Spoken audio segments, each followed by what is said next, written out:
नमस्कार, स्वागत है आप सभी का डीडी न्यूज पर। आप देख रहे हैं मिड डे प्राइम और मैं हूं आपके साथ नरेंद्र। अगले एक घंटे में हम बात करेंगे देश भर की बड़ी खबरों की, बताएंगे दुनिया भर में कौन कौन सी खबरों पर है सबकी नजर, क्या चल रहा है खेल और अर्थ जगत में, और कुछ झलकियां भी होंगी फिल्म, कला और संस्कृति से जुड़ी खबरों की। लेकिन सबसे पहले इस वक्त की बड़ी सुर्खियों पर डालते हैं नजर। राज्यसभा में 3 तलाक खत्म करने से जुड़े विधेयक पर चर्चा हुई शुरू। कानून मंत्री ने कहा, मुस्लिम महिलाओं को इंसाफ दिलाना ही सरकार का मकसद। बीजेडी ने किया विधेयक के समर्थन का ऐलान।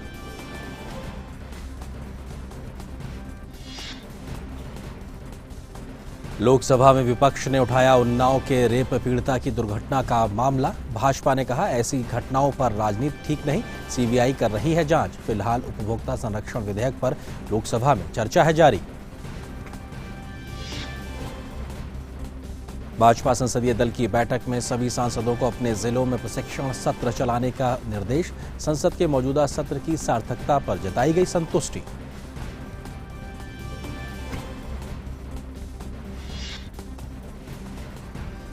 कैफे कॉफी डे के संस्थापक और कर्नाटक के पूर्व मुख्यमंत्री एसएम कृष्णा के दामाद वीजी सिद्धार्थ लापता, तलाशी अभियान जारी।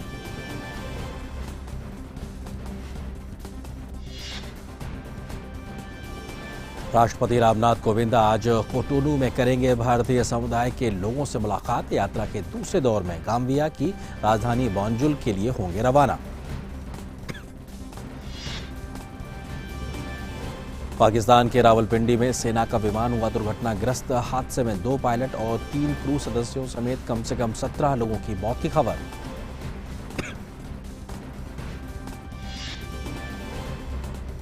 और विराट कोहली के नेतृत्व में टीम इंडिया वेस्टइंडीज के लिए हुई रवाना। रवानगी से पहले कोहली ने टीम में किसी भी तरह के मतभेद से किया पूरी तरीके से इनकार।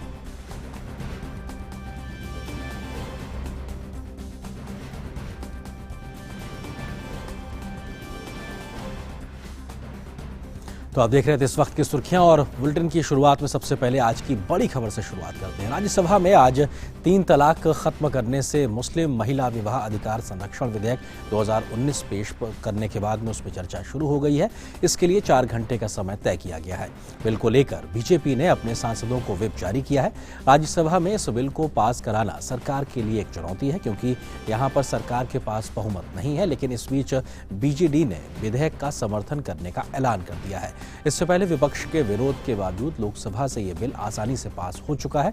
कानून मंत्री रविशंकर प्रसाद ने इस विधेयक के पक्ष में कहा कि मुस्लिम महिलाओं को इंसाफ दिलाने के लिए इस तरह के कानून की आज बेहद जरूरत है।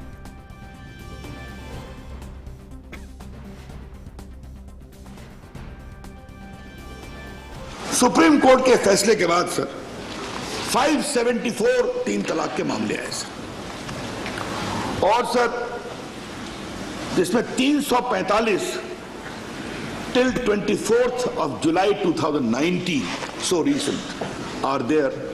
That is after the Supreme Court judgment. Sir, when recurrents were happening, हम ऑर्डिनेंस लेके आए सर। ऑर्डिनेंस के बाद 101 मामले हुए। Sir, I have got all the newspaper reports, sir. I don't want to quote.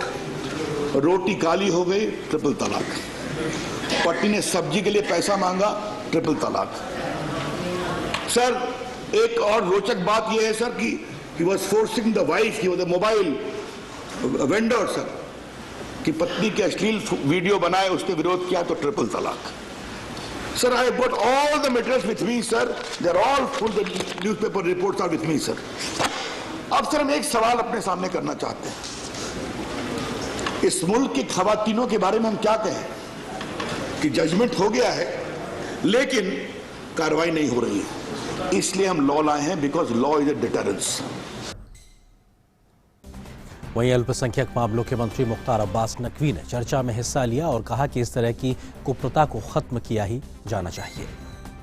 प्रधानमंत्री नरेंद्र मोदी जी, हमारे लॉ मिनिस्टर रविशंकर प्रसाद जी, यहाँ पर सुप्रीम कोर्ट के किसी जजमेंट को, इस कुप्रथा और कुरीति को खत्म करने वाले जजमेंट को प्रभावी बनाने के लिए ला रहे हैं, निष्प्रभावी करने के लिए नहीं ला रहे हैं। आपको जो है वो महिलाओं की क्या चिंता, आपको सभी की चिंता करनी चाहिए, बिल्कुल करना चाहिए। सभी की चिंता कर रहे हैं तभी ये कर रहे हैं।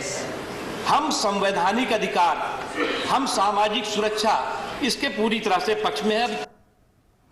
तो देश में जिन तमाम सामाजिक मसलों पर सबसे ज्यादा चर्चा हो रही है उनमें से एक है ट्रिपल तलाक। आखिर क्या है इस ट्रिपल तलाक के मायने और किस प्रकार के प्रावधानों के साथ में सरकार नए विधेयक को लेकर आ रही है, क्या कुछ प्रावधान किए गए हैं, ये भी अपने आप में बेहद महत्वपूर्ण है। हम कोशिश करेंगे अपने आप से समझने की आखिर अब किस तरीके के प्रावधानों के साथ में सरकार इस नए ट्रिपल तलाक बिल को लेकर आई है। 3 तलाक बिल के प्रावधानों की बात करें तो तुरंत 3 तलाक यानी तलाक बिद्दत को गैर कानूनी घोषित किया जाएगा। 3 साल तक की जेल का प्रावधान किया गया है इस प्रस्ताव के तहत, जो कि इस वक्त चर्चा के तहत राज्यसभा में है। पीड़ित महिला और बच्चों को मिलेगा गुजारा भत्ता, यानी कि जो पति होगा गुजारा भत्ता देगा। मुआवजे की राशि मजिस्ट्रेट तय करेगा। ये आपसी सहमति से नहीं बल्कि मजिस्ट्रेट की मौजूदगी मजिस्ट्रेट तय करेगा। नाबालिग बच्चों पर मां का हक होगा और ये बात भी मजिस्ट्रेट तय करेंगे। अपराध को संज्ञेय और गैर जमानती बनाने का प्रावधान किया गया है। यह अपने आप में बेहद महत्वपूर्ण है और मजिस्ट्रेट ही दे सकता है जमानत, यानी थाने से जमानत नहीं होगी। पीड़ित महिला का पक्ष सुनने के बाद ही जमानत दी जाएगी, यानी मजिस्ट्रेट पहले सुनेगा उसके बाद में जमानत दी जाएगी और थाने से जमानत नहीं हो सकती। पीड़ित महिला के अनुरोध पर मजिस्ट्रेट करा सकता है समझौता। अगर महिला जिसने शिकायत की है वो अगर कहती है तो समझौता भी हो सकता है। पीड़ित पत्नी या करीबी रिश्तेदार ही करा सकेंगे FIR, कोई भी FIR नहीं करा सकता। लोकसभा से पास हो चुका है ट्रिपल तलाक बिल। राज्यसभा में ट्रिपल तलाक बिल पर आज मतदान होगा। इस वक्त वहां पे चर्चा हो रही है। ये अपने आप में बेहद महत्वपूर्ण है और संसद और राष्ट्रपति से मंजूरी के बाद में ट्रिपल तलाक का ये कानून बन जाएगा, जो अभी चर्चा के तहत हो रहा है। लेकिन अगर राज्यसभा के अंक गणित को समझने की कोशिश करें कि आखिर क्यों थोड़ी सी एक चुनौती के तौर पर देखा जा रहा है सरकार के लिए इस पूरे गणित को, तो राज्यसभा में कुल संख्या 245 है। 4 सांसदों के जो पद हैं वो रिक्त हैं। इस लिहाज से जो बहुमत का आंकड़ा है वो 121 पहुंच जाता है। इसके बाद में अब जरा अंक गणित देख लीजिए। एनडीए के पास में कुल 113 सांसदों का समर्थन है, जिनमें से भाजपा के 78 सांसद हैं। इसके अलावा अगर आप यूपीए की बात करें तो कांग्रेस के 48 के साथ यूपीए में कुल 68 सांसद हैं।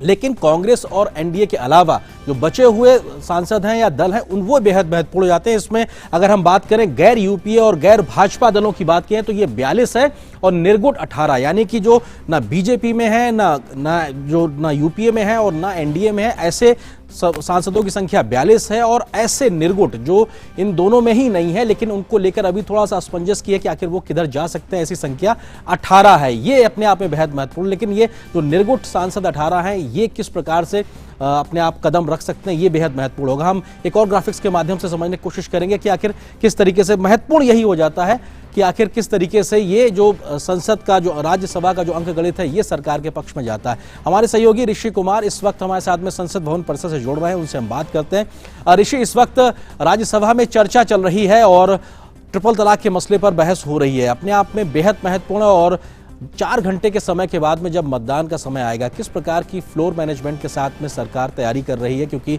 बहुमत सीधे तौर पे तो कम से कम सरकार के पास नहीं है राज्यसभा में। हाँ बिल्कुल, अगर हम देखें इस पूरे मसले पर तो सरकार एक रणनीति के तहत मुझे लगता है पूरी तैयारी के साथ सदन में आई है। हमने देखा था कि पिछली बार ये जो बिल है वो राज्यसभा में पास नहीं हो पाया था। इस बार फिर से सरकार प्रयास कर रही है। ऑर्डिनेंस के जरिए उन्होंने कानून पहले ही बना दिया था। लेकिन अगर इस पूरे मसले पर अब तक जो सदन में चर्चा हुई है, जिसमें कि कांग्रेस की तरफ से और जेडीयू की तरफ से और बीजेपी की तरफ से जो सांसद बोले हैं, हालांकि टीएमसी की तरफ से सांसद बोलने वाले थे लेकिन लंच की वजह से अभी राज्यसभा फिलहाल 2 बजे तक के लिए स्थगित भी की गई है। 2 बजे जब एक बार फिर से सदन बैठेगा तो चर्चा को आगे बढ़ाया जाएगा। लेकिन पूरे मसले पर अगर मैं देखें तो अब तक 3 पार्टियों के बोलने के बाद जेडीयू ने सदन से वॉकआउट किया।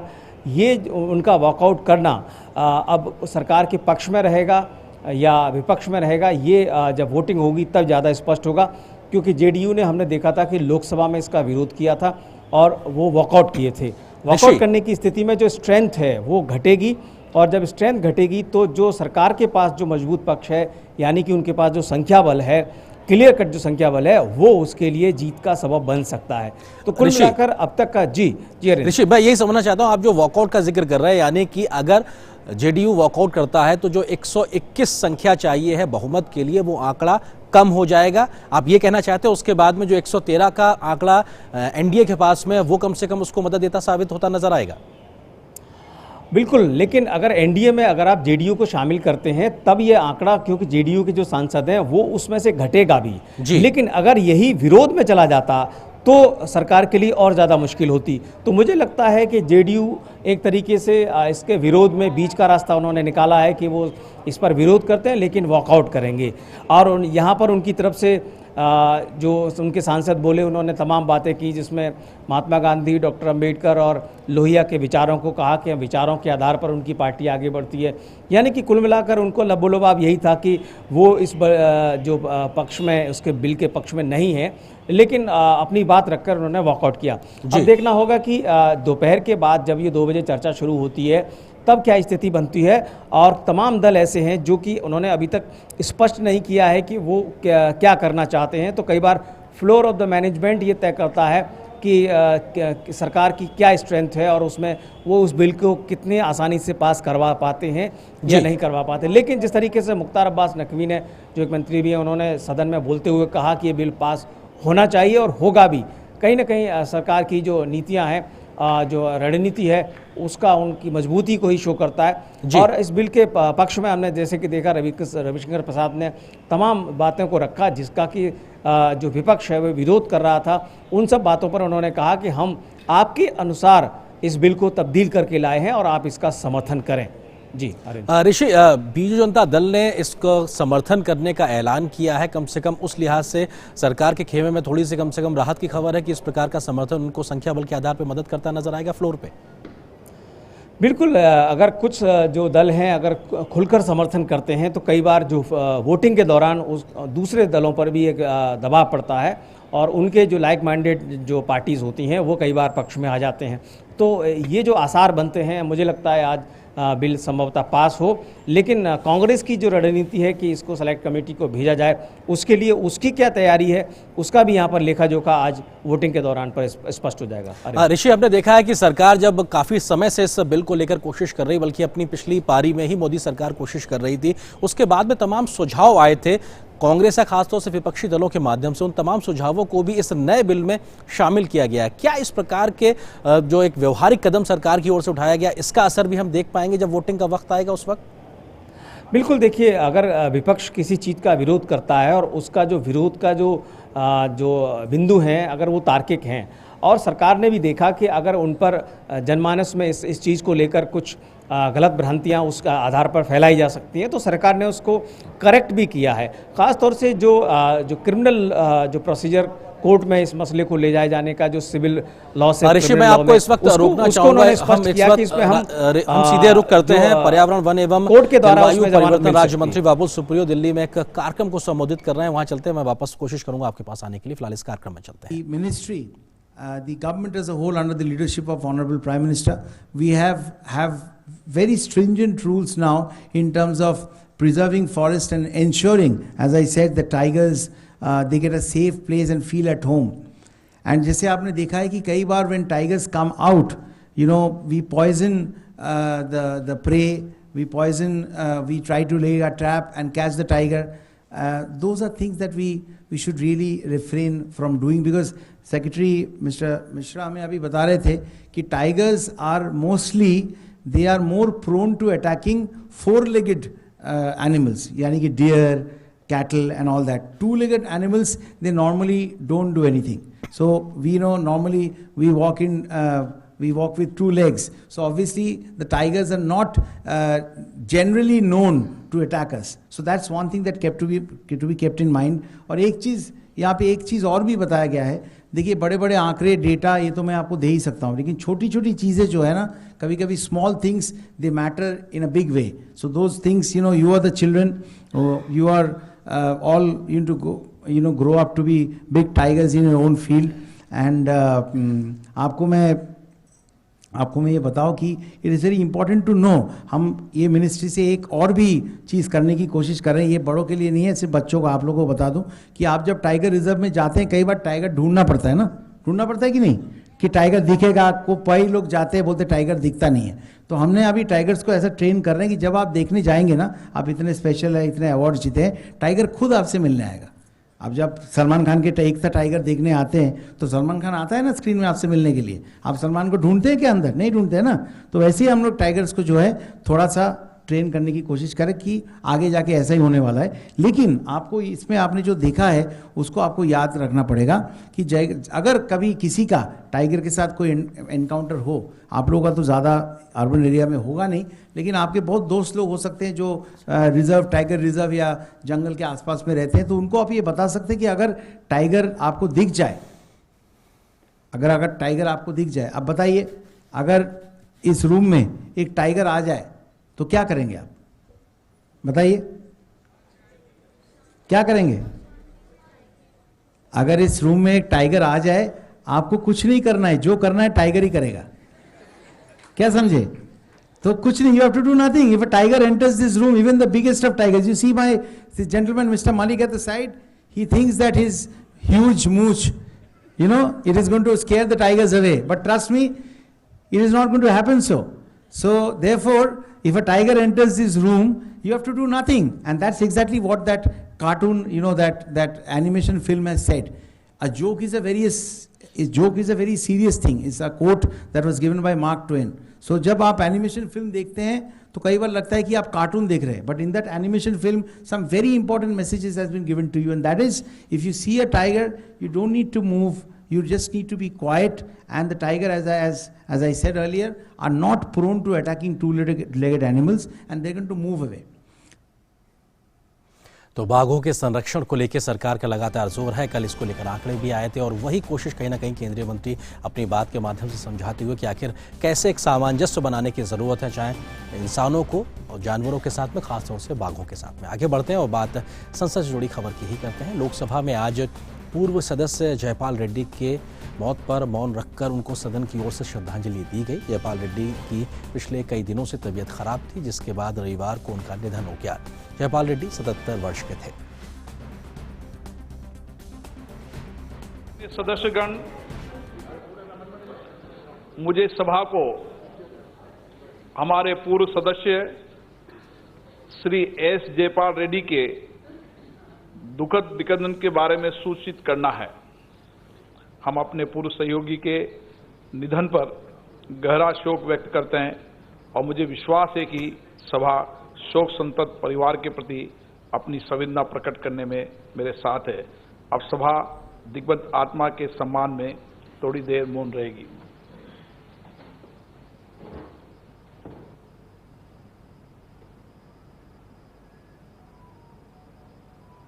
ओम शांति।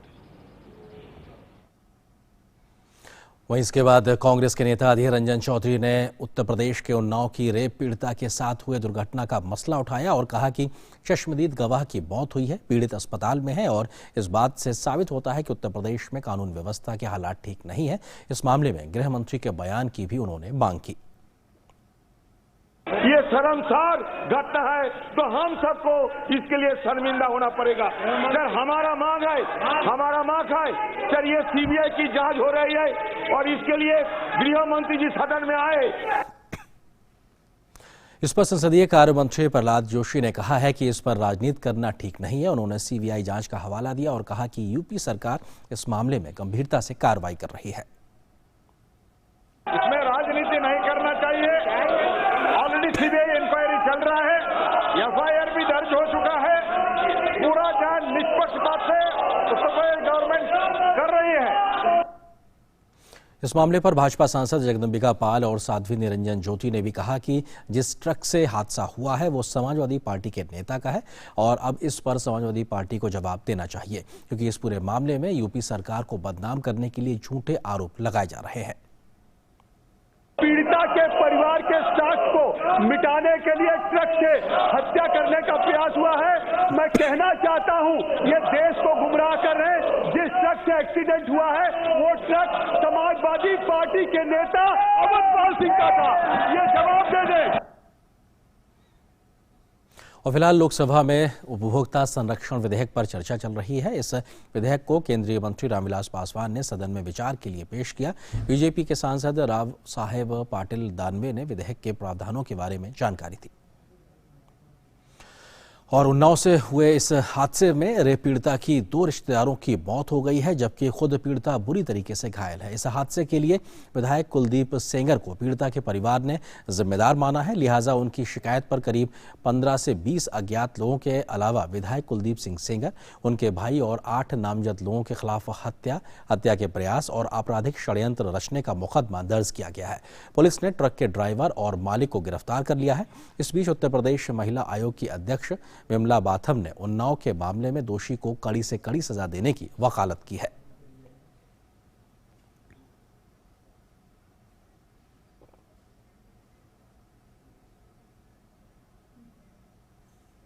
जब ये विधायक को अरेस्ट किया गया था इस केस में, तब भी बहुत हलचल हुई थी और बड़ा रेयर केस ये हो गया था। और ये जो घटना घटी है कल, ये और भी ज़्यादा रेयर है, क्योंकि ये ऐसे माना जाता है कि जिससे पहले से जिससे इस तरह की बात चल रही हो, बहुत संभव है कि उनका हाथ हो इसमें। लेकिन हम ये भी पक्का तौर पे नहीं कह सकते जब तक कोई चीज़ साबित ना हो। लेकिन ये पक्का है कि अगर ये इसमें इन्वॉल्व हुए तो सज़ा बहुत कड़ी मिलेगी। और इस पूरी खबर के बाद में किस प्रकार से लोकसभा में आज हंगामा हुआ है, इसको लेकर बात करने के लिए हमारे सहयोगी शैलेंद्र मिश्र हमारे साथ में संसद भवन परिसर से जुड़ रहे हैं, उनसे हम बात करते हैं। शैलेंद्र हमारे साथ इस वक्त मौजूद है। शैलेंद्र, तथ्य अभी आने बाकी हैं, लेकिन क्या उससे पहले तमाम विपक्षी दलों ने एक तरीके से पूरे मुकदमे पर अपना फैसला सुना के राजनीति करना शुरू कर दिया है? देखिए, लोकसभा में आज इस मामले को विपक्षी दलों के नेताओं ने उठाने की कोशिश की। संसदीय कार्य मंत्री की तरफ से कहा गया कि जैसे ही ये पूरा मामला सामने आया, इस हादसे को लेकर जो परिवार के लोगों की जो मांग थी वो देखते हुए सीबीआई जांच की सिफारिश कर दी गई। ऐसे में राजनीति नहीं होनी चाहिए और उत्तर प्रदेश सरकार, योगी आदित्यनाथ की सरकार इस मामले में तुरंत कार्रवाई कर रही है और जो भी जरूरी है वो कदम उठाए जा रहे हैं। हम जानते हैं कि राज्यसभा में भी कल ये मामला उठाया गया था और आज लोकसभा में भी तमाम सांसदों की तरफ से, आज कांग्रेस की तरफ से इस मुद्दे को उठाया गया और उस पर सरकार की तरफ से और बीजेपी सांसदों की तरफ से कहा गया कि योगी सरकार इस मामले में समुचित कार्रवाई कर रही है, लिहाजा राजनीति नहीं होनी चाहिए। संसद भवन परिसर में भी तमाम बीजेपी के सांसदों ने इस पर मीडिया के सामने प्रतिक्रिया व्यक्त करते हुए कहा कि उत्तर प्रदेश सरकार जैसे ही पूरा मामला सामने आया था, उसके बाद तुरंत ही जो परिवार की मांग थी, इससे पहले सीबीआई जांच की सिफारिश करने की, वो मांग मान ली गई थी। और अब जब ये कल का जो मामला सामने आया, उसके बाद जिस तरह से परिवार के लोगों ने मांग की, तुरंत ही कार्रवाई की गई। तो ऐसे में राजनीति नहीं होनी चाहिए और इंतजार किया जाना चाहिए सीबीआई जांच का। तो निश्चित तौर पर यह मामला संसद में उठा है तमाम विपक्षी दलों के सांसदों के द्वारा। शैलेंद्र, आप रहिए हमारे साथ में। हमारे सहयोगी आशुतोष शुक्ला भी इस वक्त हमारे साथ में लखनऊ से जुड़ रहे हैं, उनसे भी हम बात करते हैं। आशुतोष, अभी इस वक्त स्थिति क्या है, खासतौर से पीड़िता की तबीयत को लेकर थोड़ा उसका अपडेट बताइए। बिल्कुल अरेंद्र, जिस तरीके से केजीएमयू विश्वविद्यालय के सूत्रों का कहना है, जो हमारे व्यक्तिगत सूत्रों के अनुसार मुझे जानकारी प्राप्त हुई है, पीड़िता और उसके अधिवक्ता दोनों की हालत चिंताजनक है और कहीं न कहीं इस बात को लेकर के भी कयास लगाए जा रहे हैं कि सरकार यह प्रयास कर रही है कि इन्हें कहीं शिफ्ट किया जाए, दिल्ली ले जाया जाए, जिससे कि उनकी हालत में और सुधार हो सके। बहुत अधिक चोटें लगी हैं, रक्तस्राव भी बहुत अधिक हुआ है। इसको लेकर के वहाँ पर जो डॉक्टर उनका इलाज कर रहे हैं वो अभी निश्चिंत नहीं हो पाए हैं। उनके लाइफ को लेकर के हालात जो है उनके दोनों लोगों के, पीड़िता और उनके अधिवक्ता के, चिंताजनक बने हुए हैं। जी अरेंद्र। जी आशुतोष, अभी तक की जांच में कौन कौन से मुख्य तथ्य निकल के आए हैं जो और किस ओर वो इशारा कर रहे हैं? बिल्कुल अरेंद्र, जिस तरह से जो परिस्थिति जन्य साक्ष्य अगर हम कहें तो पूरी तरह से विधायक कुलदीप सेंगर के विरुद्ध यह मामला जाता है। लेकिन जिस प्रकार से पीड़िता की मां और उनके परिजनों ने लगातार इस बात की चेतावनी दी थी, बताया था कि उनको विधायक की ओर से लगातार धमकियां मिल रही हैं कि अगर वो मुकदमे को वापस नहीं लेते हैं, गवाही अगर देने पर अडिग रहते हैं तो उनको जो है उनके ऊपर इस तरह की कार्रवाई की जा सकती है। और जिस तरह से ये पूरा मामला आया है सामने, जिस तरह से एक गैर ट्रैक पर जो है ट्रक इतनी तेजी से चलता हुआ आया और उसके बाद ये एक्सीडेंट होता है, फोरेंसिक साइंस की टीमें जो है वहां पर साक्ष्य इकट्ठा कर रही है, पुलिस भी साक्ष्य इकट्ठा कर रही है और कहीं न कहीं उत्तर प्रदेश सरकार ने इस बात को माना है। उसके बाद ही यह मुकदमा दर्ज हुआ है। रात में इस पूरे मामले में जितनी भी कागजी कार्रवाई होती है वो पूरा करके पूरे मामले को सीबीआई को देने के लिए निश्चित किया है राज्य सरकार ने। पूरी तरह से परिस्थिति जनसाक्ष्य और जो कुछ भी अभी तक जांच में सामने आ रहा है, यह पूरी तरह से इशारा करता है कि यह स्वाभाविक स्वाभाविक दुर्घटना नहीं बल्कि इसके पीछे कोई न कोई षड्यंत्र भी हो सकता है। जी अरविंद। आशुतोष आप रहिए, हम शैलेंद्र का एक बार फिर से रुख करेंगे। शैलेंद्र, मुख्य विपक्षी दलों का खास तौर से जो आज विरोध था, उनकी आखिर मांग क्या थी? क्योंकि अब तो सीबीआई जांच की भी बात एक तरीके से आ गई है, वो सीबीआई जांच करेगी इस मामले पे। देखिए, विपक्षी दल के सांसद दरअसल उत्तर प्रदेश सरकार को कटघरे में खड़ा करना चाहते थे और आरोप ये था कि दरअसल उत्तर प्रदेश की सरकार एक तरह से ठीक तरीके से इस मामले में काम नहीं कर रही है। लेकिन सत्ता पक्ष की तरफ से, बीजेपी सांसदों की तरफ से कहा गया कि जैसे ही ये पूरा मामला सामने आया, तुरंत ही बिना कोई क्षण गंवाए जैसे ही परिवार के लोगों ने सीबीआई जांच की सिफारिश की, सीबीआई जांच की अनुशंसा की गई और जैसे ही दुर्घटना का मामला सामने आया और उसके बाद जब ये संदेह जताया गया कि इसमें साजिश है और परिवार के लोगों ने ये बात कही, तो तुरंत ही उसकी भी सीबीआई जांच की सिफारिश कर दी गई। अब सत्ता पक्ष के लोग ये भी कह रहे हैं कि दरअसल राजनीतिक तौर पर इस पूरे मुद्दे को भुनाने की कोशिश खासतौर पर समाजवादी पार्टी ने इस मामले को उठाकर की। और ऐसे में अब जब ये सामने आ रहा है कि जो ट्रक का मालिक वो समाजवादी पार्टी का नेता है, तो ऐसे में समाजवादी पार्टी को ही जवाब देना चाहिए कि उनके एक नेता के ट्रक से पूरा जो ये घटना सामने आई है। तो निश्चित तौर पर अब सत्ता पक्ष की तरफ से समाजवादी पार्टी पर भी आरोप लगाए जा रहे हैं, उन पर भी सवाल उठाया जा रहा है कि इस पूरे मामले की राजनीतिकरण करने की कोशिश हुई है। जी आर्यन। जी आशुतोष, जल्दी से आपसे समझना चाहूंगा कि संसद में तो तमाम दल इस मसले को उठा रहे हैं, लेकिन क्या संसद के बाद वो जमीन पे भी जनता के बीच जाकर भी इस पूरे मसले को उठा के और विरोध दर्ज कराने की कोशिश करते नजर आ रहा है, या महज जवानी खर्च करके ही काम चला रहे हैं? देखिए, संसद उनके लिए सबसे इस वक्त जो है मुफीद जगह है, वो वहाँ पर बैठे हुए हैं और उत्तर प्रदेश की कानून व्यवस्था को लेकर के वहाँ पर विपक्षी पार्टी का जो एक रवैया होता है, जो बातें होती हैं, उसे कह सकते हैं। लेकिन अगर हम कहें तो राज्य सरकार ने इस पूरे मामले पर जिस गंभीरता के साथ त्वरित गति से जो भी कार्रवाई करनी थी, जो भी कानून सम्यक जो है जरूरी था, राज्य सरकार ने वो सारे कदम उठाए हैं और साथ में बिना मांग के ही सीबीआई को इस पूरी जांच को हवाले कर दिया है और इसके साथ वो सारे तथ्य भी इकट्ठा किए हैं। कहीं कोई लेट लतीफी नहीं हुई है, सारे अधिकारी, पुलिस के वरिष्ठ अधिकारी लगे रहे इस पूरे मामले में। तो इसलिए राज्य सरकार का कहीं से इसमें किसी तरह से कोताही बरतने का आरोप नहीं लगाया जा सकता है। लेकिन राजनीति है, संसद है, वहां पर लोग हैं, विपक्षी पार्टियां जरूर कुछ कहेंगी। बिल्कुल, जो विपक्षी दल है उनका कहना है और उनका हक है लोकतंत्र में कहने को। बहुत शुक्रिया आशुतोष इस तमाम बातचीत के लिए, आपका भी, शैलेंद्र आपका भी हमारे साथ में जुड़ने के लिए, आप दोनों का बहुत बहुत शुक्रिया। और फिलहाल मिड डे प्राइम में हम एक छोटे से ब्रेक के लिए रुकते हैं, बहुत जल्द हाजिर होंगे कुछ और महत्वपूर्ण खबरों के साथ।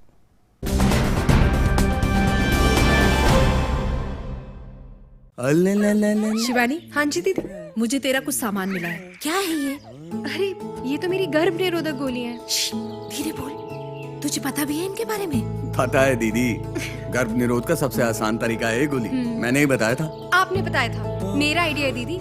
याद करो उस दिन जब हम आइसक्रीम खा रहे थे, तो मैंने कहा था नए जमाने की गोलियां सबसे भरोसेमंद और असरदार है। बोला था कि नहीं? देखा देखा दीदी, मेरे बॉस की तरह सारा श्रेय खुद लेना चाहती है। अच्छा। याद है चुन्नी, जब बारिश हो रही थी, मम्मा ने पकोड़े बनाए थे, है ना? तब मैंने कहा था पहले हम चुन्नू को पूरा प्यार देंगे, फिर अगले की सोचेंगे। कहा था कि नहीं कहा था? और अब कौन श्रेय ले रहा है, बताना जरा। अब तुम लोगों ने मिलकर इतनी बातें कर ही ली हैं, तो मेरे बताने के लिए बचा ही क्या? नए जमाने की गर्भ निरोधक गोली, इसकी सच्चाई को जानेंगे तो आप भी करोड़ों खुश परिवारों की तरह इसे ही मानेंगे। फैसला लिया है एक साथ।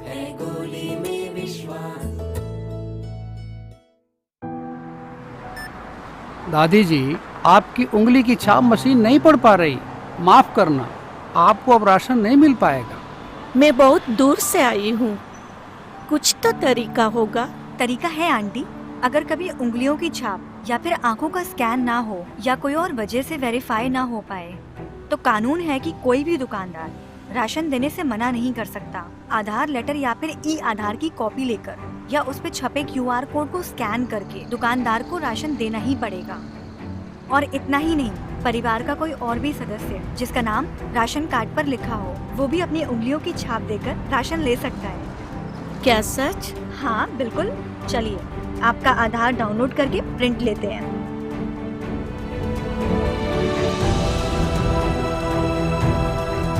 इसीलिए मैं हूँ आधार के साथ। मेरा आधार, मेरी पहचान। आपका लेटर। नमस्ते, हम हैं बस, जो आपके बच्चे को कर देते हैं बस। याद होगा आपको, अभी तो आपकी मुन्नी के साथ हंस खेल के गए थे। हम फिर से आ रहे हैं उससे मिलने, जल्द मिलते हैं। दस्त ऐसे दस्तक देकर नहीं आते, दस्त के लिए तैयार रहना। घर में ORS और जिंक है ना?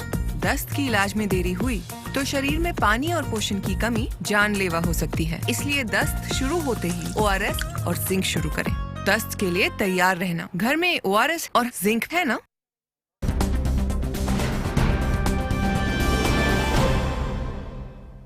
और इस छोटे से ब्रेक के बाद रुक करते हैं कुछ और महत्वपूर्ण खबरों की ओर। आज भाजपा के संसदीय दल की बैठक में पार्टी नेतृत्व की ओर से फैसला किया गया है कि भाजपा के सभी सांसद अपने अपने जिलों में 2 दिन का प्रशिक्षण सत्र आयोजित करेंगे। इस सत्र के लिए 3 और 4 अगस्त की तारीख भी तय कर दी गई है। पार्टी के अध्यक्ष अमित शाह ने कहा है कि भाजपा ही एकमात्र ऐसी पार्टी है जिसमें प्रशिक्षण का रिवाज है। संसदीय दल की बैठक में प्रधानमंत्री नरेंद्र मोदी, पार्टी के अध्यक्ष अमित शाह, कार्यकारी अध्यक्ष JP नड्डा समेत तमाम सदस्य मौजूद थे।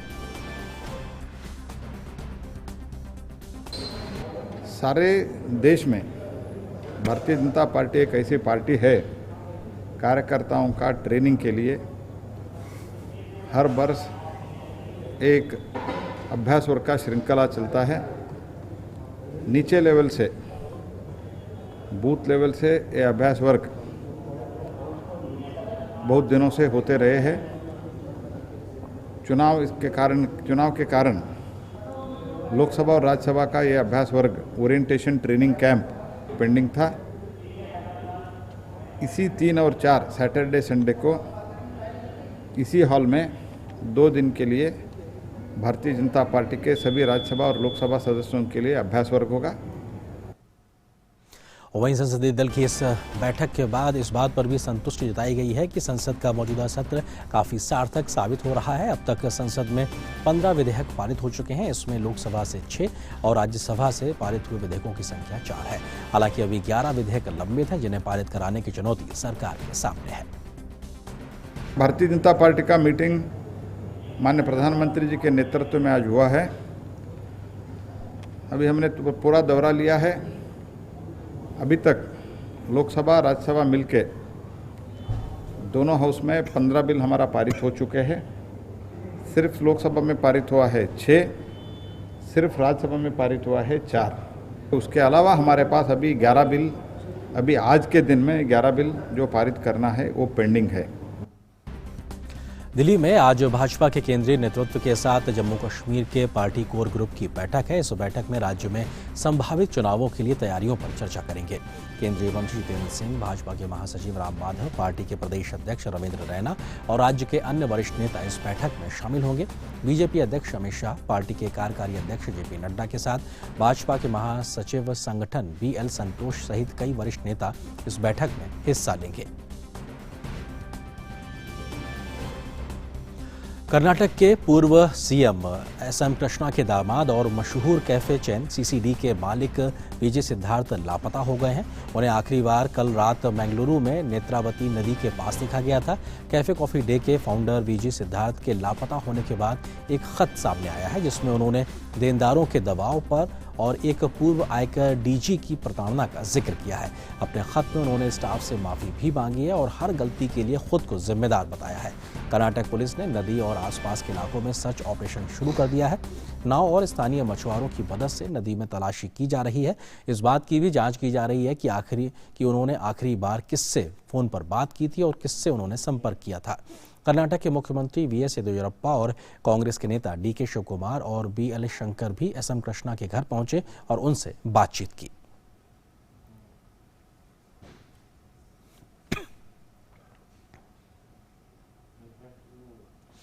वहीं इस बीच कर्नाटक से भाजपा की नेता शोभा करांदजले ने रक्षा मंत्री राजनाथ सिंह को सिद्धार्थ की तलाश करने के लिए केंद्र सरकार से मदद मांगी है।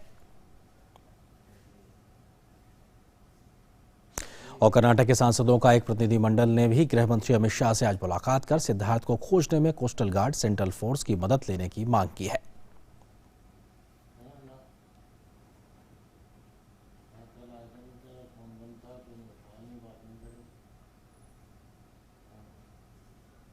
और इस खबर पर अधिक बातचीत करने के लिए बेंगलुरु से हमारी सहयोगी आयशा खानम हमारे साथ इस वक्त जुड़ रही हैं। उनसे हम बात करते हैं। आयशा, क्या कुछ अपडेट है, कुछ जानकारी या सुराग मिला अभी तक सिद्धार्थ को लेकर? जी देखिए, अभी तक परिवार को कोई खबर नहीं मिली है। यहीं पर एसएम कृष्णा का घर है जहां लोगों का आना जाना लगा हुआ है और परिवार को अभी तक उनके बारे में कोई खबर नहीं मिली है।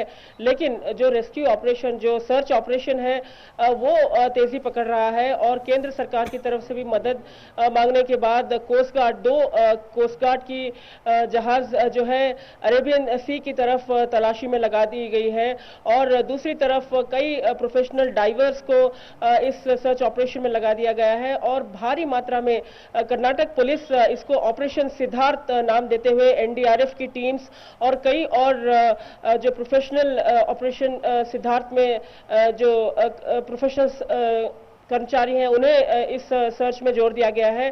और इस वक्त मैंगलोर में नेत्रावती नदी के पास, और ये जो नदी है अरब सागर में जाकर मिलती है, तो अरब सागर के आसपास भी वहां तलाशी जारी है।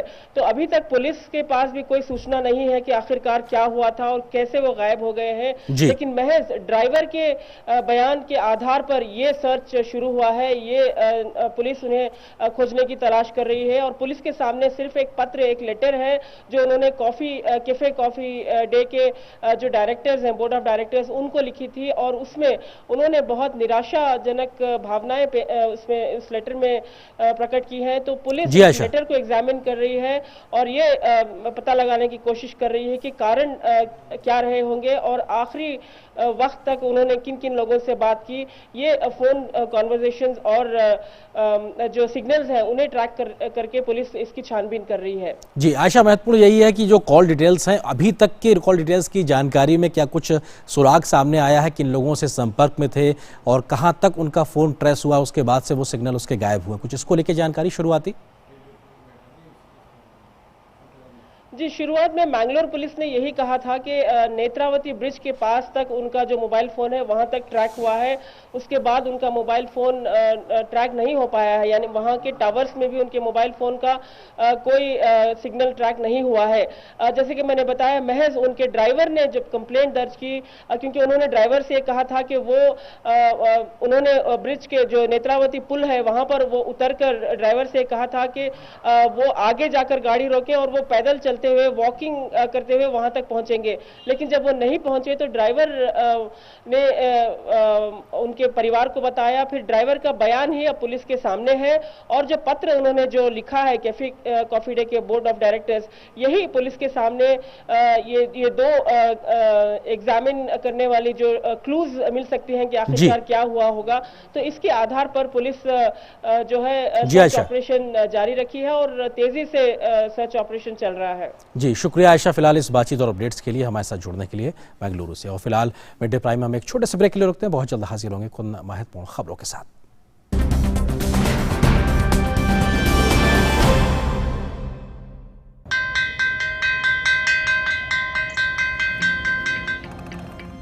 पहला अक्षर रट लो तो वह से एक विद्वान होगा, पक्की होगी बुनियादें तो हाँ से हिंदुस्तान होगा। करो शुरुआत करो, करो तो पक्की बात करो। वनडे सीमेंट, एक परफेक्ट शुरुआत। आपका लेटर। सबरे नमस्ते, हम हैं बस जो आपके बच्चे को कर देते हैं बस। याद होगा आपको, अभी तो आपकी मुन्नी के साथ हंस खेल के गए थे। हम फिर से आ रहे हैं उससे मिलने, जल्द मिलते हैं। दस्त ऐसे दस्तक देकर नहीं आते, दस्त के लिए तैयार रहना। घर में ORS और जिंक है ना? दस्त की इलाज में देरी हुई तो शरीर में पानी और पोषण की कमी जानलेवा हो सकती है, इसलिए दस्त शुरू होते ही ORS और जिंक शुरू करें। दस्त के लिए तैयार रहना। घर में ORS और जिंक है ना? एक मंदिर, दरगाह या गुरुद्वारा नहीं छोड़ा था जहाँ इसकी मिलने की मन्नत ना मांगी हो। स्टेशन पर खो गई थी ये रितु, मेरी बेटी।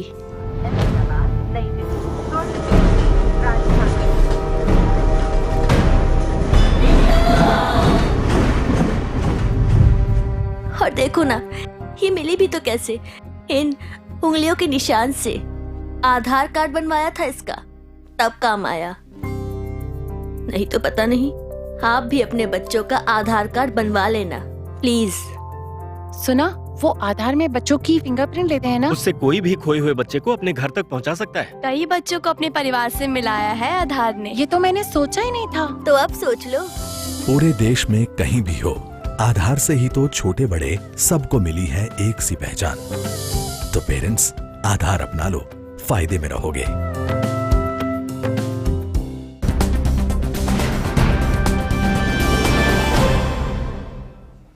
और इस छोटे से ब्रेक के बाद खबरें अर्थ जगत से जुड़ी हुई, देखते हैं व्यापार प्राइम।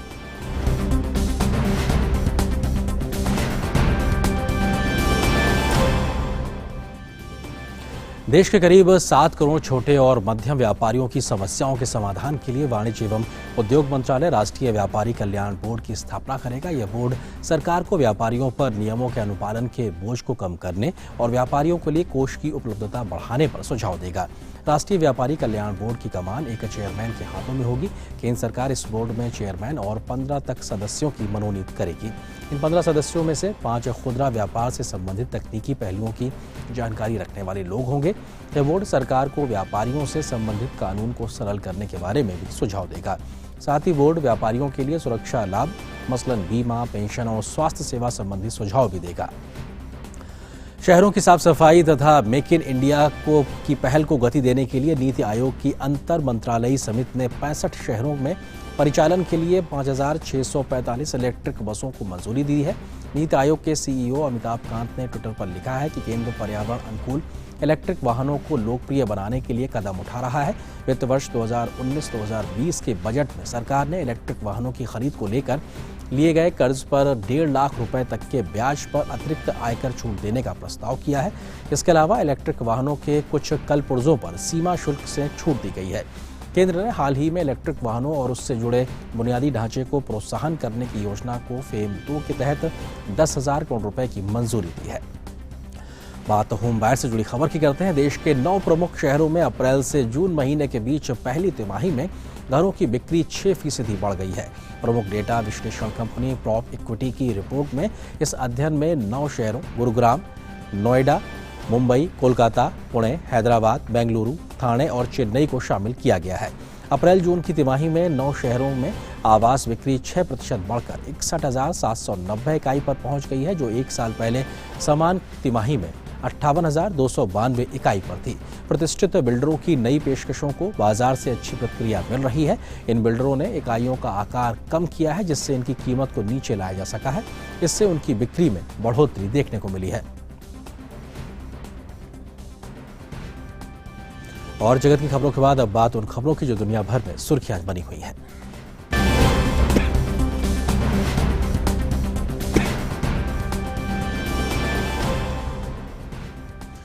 राष्ट्रपति रामनाथ कोविंद आज कोटोनू में अपने सम्मान में आयोजित स्वागत समारोह में भारतीय समुदाय के लोगों से मुलाकात करेंगे। बाद में वे 3 देशों की यात्रा के दूसरे दौर में गाम्बिया की राजधानी बांजुल के लिए रवाना हो जाएंगे। इससे पहले राष्ट्रपति ने कल बेनिन की नेशनल असेंबली को संबोधित किया। इस मौके पर राष्ट्रपति ने कहा कि दोनों देश एक सहिष्णु, प्रगतिशील, बहुजातीय और बहुधार्मिक समाज का उदाहरण पेश करते हैं।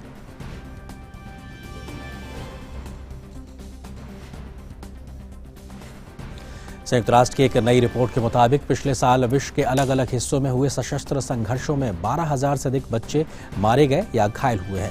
इनमें सबसे ज्यादा बच्चे अफगानिस्तान, फलस्तीन, सीरिया और यमन में हताहत हुए हैं।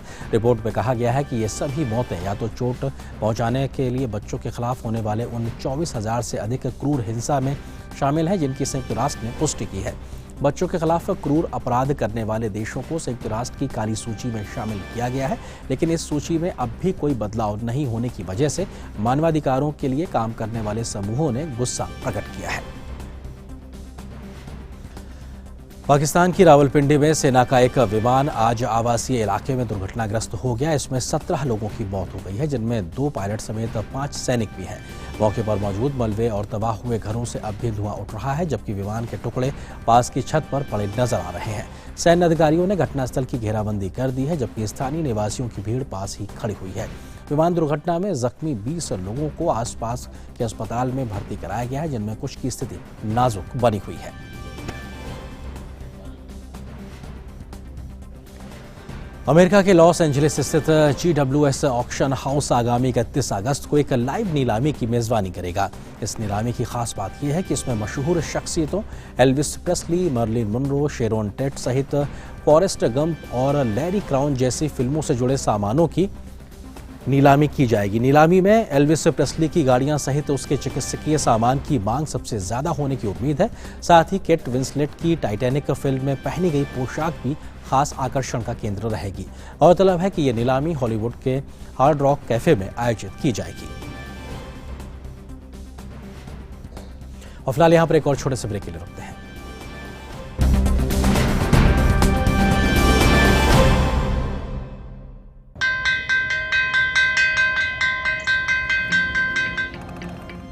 पहला अक्षर अ रट लो तो व से एक विद्वान होगा। पक्की होगी बुनियादें तो ह से हिंदुस्तान होगा। पहले करो शुरुआत करो तो पक्की बात करो। वंडर सीमेंट, एक परफेक्ट शुरुआत। आपका लेटर। सबरे नमस्ते, हम हैं बस जो आपके बच्चे को कर देते हैं बस। याद होगा आपको, अभी तो आपकी मुन्नी के साथ हंस खेल के गए थे। हम फिर से आ रहे हैं उससे मिलने। जल्द मिलते हैं। दस्त ऐसे दस्तक देकर नहीं आते। दस्त के लिए तैयार रहना। घर में ORS और जिंक है ना? दस्त की इलाज में देरी हुई तो शरीर में पानी और पोषण की कमी जानलेवा हो सकती है। इसलिए दस्त शुरू होते ही ORS और जिंक शुरू करें। दस्त के लिए तैयार रहना। घर में ORS और जिंक है ना? एक मंदिर, दरगाह या गुरुद्वारा नहीं छोड़ा था जहाँ इसके मिलने की मन्नत ना मांगी हो। स्टेशन पर खो गई थी ये रितु, मेरी बेटी।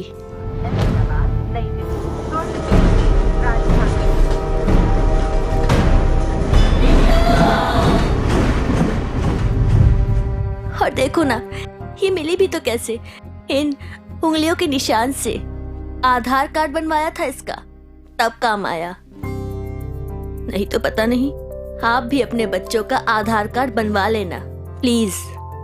सुना, वो आधार में बच्चों की फिंगरप्रिंट लेते हैं ना? उससे कोई भी खोए हुए बच्चे को अपने घर तक पहुंचा सकता है। कई बच्चों को अपने परिवार से मिलाया है आधार ने। ये तो मैंने सोचा ही नहीं था। तो अब सोच लो।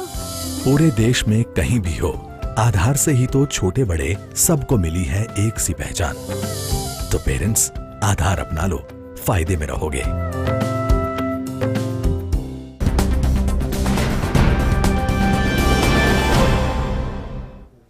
और इस छोटे से ब्रेक के बाद खबरें अब खेल के मैदान से। देखते हैं खेल प्राइम।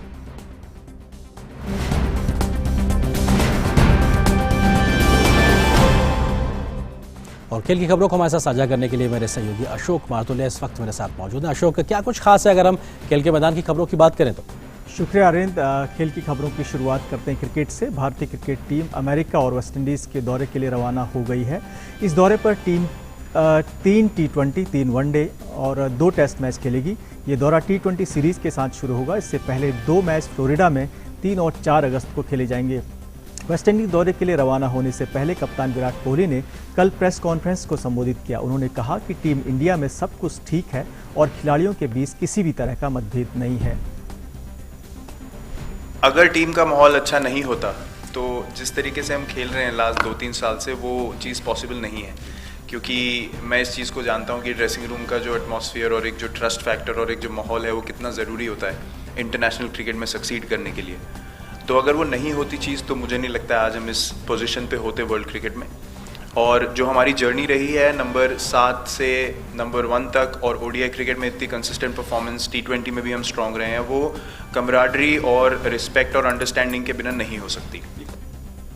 अब बात करते हैं बैडमिंटन की। भारत की बैडमिंटन स्टार खिलाड़ी PV सिंधु ने थाईलैंड ओपन से अपना नाम वापस ले लिया है। आज से शुरू हुए थाईलैंड ओपन बैडमिंटन टूर्नामेंट में जहां सिंधु ने खेलने से इनकार कर दिया, वहीं साइना नेहवाल की वापसी हुई है। चोट की वजह से इंडोनेशिया और जापान ओपन से बाहर रहने वाली साइना थाईलैंड ओपन में भारत की तरफ से दावेदारी पेश करेंगी। सिंधु ने वर्ल्ड चैंपियनशिप की तैयारियों का हवाला देते हुए थाईलैंड ओपन से अपना नाम वापस ले लिया है। सिंधु के अलावा जापान की स्टार खिलाड़ी नोजोमी ओकुहारा, अकाने यामागुची और ताई जू यिंग ने भी थाईलैंड ओपन से अपना नाम वापस ले लिया है। वहीं थाईलैंड ओपन के पुरुष एकल में भारत के सौरभ वर्मा ने जीत के साथ अपने अभियान की शुरुआत की है। सौरभ ने स्थानीय खिलाड़ी कांतावत को एक नज़दीकी मुकाबले में 21-18, 21-19 से मात दी। बात करते हैं फुटबॉल की। यूवेंटस फुटबॉल क्लब के खिलाड़ी क्रिस्टियानो रोनाल्डो को मार्का लेजेंड अवार्ड से सम्मानित किया गया है। रोनाल्डो को यह सम्मान रियल मैड्रिड क्लब के लिए उनके द्वारा दिए गए योगदान के लिए मिला है। मार्का के डायरेक्टर जुआन इग्नासियो गैलराडो ने उन्हें यह पुरस्कार प्रदान किया। रोनाल्डो ने इससे पहले यह सम्मान मोहम्मद अली, उसेन बोल्ट, पेले और मैराडोना को भी मिल चुका है। पुरस्कार ग्रहण करने के बाद रोनाल्डो ने स्वीकार किया कि वे स्पेन की राजधानी को बहुत मिस करते हैं। तो देखने वाली बात होगी कि रोनाल्डो रियल मैड्रिड में वापस करते हैं या नहीं।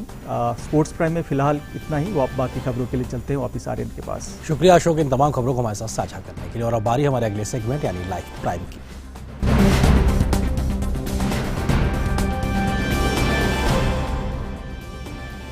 और लाइव प्राइम में सबसे पहले एक मीठी खबर से आपका रूबरू कराते हैं। रसगुल्ले को लेकर बंगाल और ओडिशा में चल रही मीठी जंग में उड़ीसा ने बाजी मार ली है। दरअसल रसगुल्ले को लेकर दोनों राज्यों में जंग छिड़ी थी कि आखिर रसगुल्ले पर किसका विशेषाधिकार है। इस जंग में अब ओडिशा को जीत मिली है और अब रसगुल्ला ओडिशा की आधिकारिक पहचान बन गया है। मिठास के रूप में रसगुल्ले को एक विशेष ही दर्जा मिला हुआ है। रसगुल्ले को देखते ही शायद ही कोई ऐसा हो जिसके मुंह में पानी न आए। चाशनी में तैरता सफेद भूरा रसगुल्ला बड़ा ही स्पंजी होता है। ये मुंह में जाकर आसानी से घुल जाता है। रसगुल्ला किसी भी पहचान का मोहताज नहीं। ओडिशा और बंगाल ही नहीं, पूरे विश्व में रसगुल्ला मिठाइयों में अपनी विशेष पहचान रखता है। और अब जब ओडिशा को GI टैग मिल गया है तो ओडिशा के लोगों के लिए रसगुल्ले की मिठास और अधिक बढ़ गई है। जो हमारा जो रसगुल्ला है ओडिशा का, ये हमारा इसको GI टैग मिल गया है, उसके लिए हमको बहुत मैंने खुशी मिलता है। ये जो रसगुल्ला के लिए GI टैग मिला है वो सबसे बड़ा बात है और हमको भी अच्छा लग रहा है। जो इतना मेहनत में इतना अच्छा रसगुल्ला बनाते हैं इधर, उसके लिए बहुत खुशी लगता है। GI टैग मिलने के बाद ओडिशा से आने वाले केंद्रीय मंत्री धर्मेंद्र प्रधान ने खुशी जाहिर की। साथ ही साथ ओडिशा के मुख्यमंत्री नवीन पटनायक ने लिखा कि ओडिशा रसगुल्ला को भौगोलिक संकेत रजिस्ट्री में GI टैग प्राप्त हुआ है। दुनिया भर में पसंद किया जाने वाला रसगुल्ला खुशी खुशी सदियों से भगवान जगन्नाथ को भोग के रूप में दिया जाता रहा है। रसगुल्ला को GI टैग मिला, ये उड़ीसा निवासियों के लिए एक गर्व का विषय है। ये बहुत ही पुरानी परंपरा है जहाँ प्रभु जगन्नाथ जी के रथ यात्रा के समय, नीलाद्रि विजय के समय प्रभु जगन्नाथ खुद रसगुल्ला माँ लक्ष्मी के लिए लाए थे। पिछले वर्ष रसगुल्ला का GI टैग पश्चिम बंगाल को मिला था। तभी से बंगाल और ओडिशा के बीच GI टैग को लेकर जंग छिड़ गई थी, क्योंकि बंगाल भी दावा कर रहा था कि रसगुल्ले का आविष्कार 1845 में नवीन चंद्र दास ने किया था। वे कोलकाता के बाग बाजार में हलवाई की दुकान चलाते थे, लेकिन ओडिशा हमेशा बंगाल के दावे को नकारता रहा और ओडिशा ने दावा किया कि ये 12वीं सदी से भी भगवान जगन्नाथ को भोग चढ़ाया जा रहा है। इसे खीर मोहन या पहला रसगुल्ला भी कहा जाता है। अब जब 2 सालों में दोनों राज्यों को GI टैग मिल गया है तो कहा जा सकता है कि रसगुल्ले की जंग बराबरी पर खत्म हुई। Bureau report, DD news. अगली खबर का रुख करते हैं। बच्चे तो क्या, बड़ों में भी एंग्री बर्ड के लिए बहुत क्रेज है और एंग्री बर्ड के फैंस के लिए खुशखबरी ये है कि एंग्री बर्ड 2 के हिंदी वर्जन के ट्रेलर को भी रिलीज कर दिया गया है। फिल्म में रेड को कॉमेडियन कपिल शर्मा ने आवाज दिया है। इतना ही नहीं, कपिल की टीम के कीकू शारदा और अर्चना पूरन सिंह ने भी फिल्म में डबिंग की है।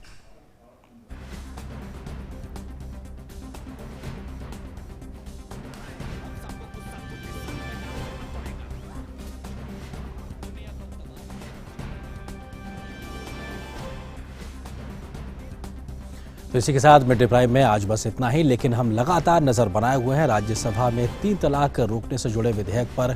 क्यों वो उच्च सदन में पारित होता है और किस प्रकार से एक चुनौती बनी है सरकार के लिए उसे पारित कराना। फिलहाल अपने आप में इस खबर और इसके अलावा तमाम महत्वपूर्ण खबरों पर हम लगातार नजर बनाए रहेंगे। मुझे दीजिए इजाजत, नमस्कार।